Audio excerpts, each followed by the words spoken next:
সিস্টেমের উপরে যারা ধাপ্পাবাজের রাজনীতি করে, এদের জনগণই হচ্ছে পুঁজি। যখন তাদের স্বার্থ উদ্ধার হয়ে যায়, তখন তারা জনগণকে আর চিনে না। তাদের স্বার্থ উদ্ধার করার জন্যই মূলত জনগণকে ব্যবহার করে।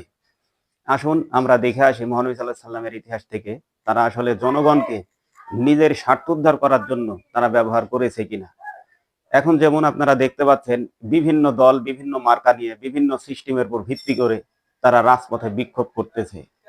আমাদের বাংলাদেশ সহ বিশ্বের প্রায় জায়গাতেই, বিশ্বের প্রায় দেশেই আপনার এই সব হরতাল, অবরোধ, ভাঙচুর, সরকার বিরোধী আন্দোলন, সরকার আবার ওদেরকে দমন পীড়ন করার জন্য বিভিন্ন রকমের আইন শৃঙ্খলা বাহিনী তাদের পিছনে লেলিয়ে দিচ্ছে। এইভাবে দেখুন, আফগানিস্তান থেকে শুরু করে বোমা পড়ছে পাকিস্তানে, পাকিস্তান আবার হামলা করছে আফগানিস্তানের উপরে। এইভাবে পৃথিবীর বিভিন্ন দেশে তারা একের পর এক দেশের ভিতরে এবং বাইরে এবং সীমান্তবর্তী অঞ্চলে যুদ্ধের দামামা বাজছে। এতে ক্ষতি কারা হচ্ছে, এতে মরছে কারা? আপনারা দেখুন, মারা যাচ্ছে সাধারণ জনগণ। এই সাধারণ জনগণের দায়ভার কে নিবে?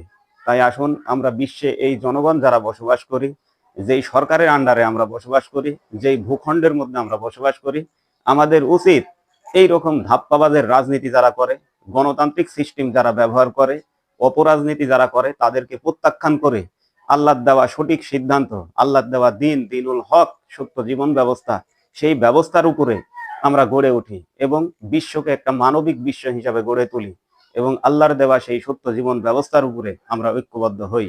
সবাইকে সালাম, সালামু আলাইকুম ওয়া রাহমাতুল্লাহ।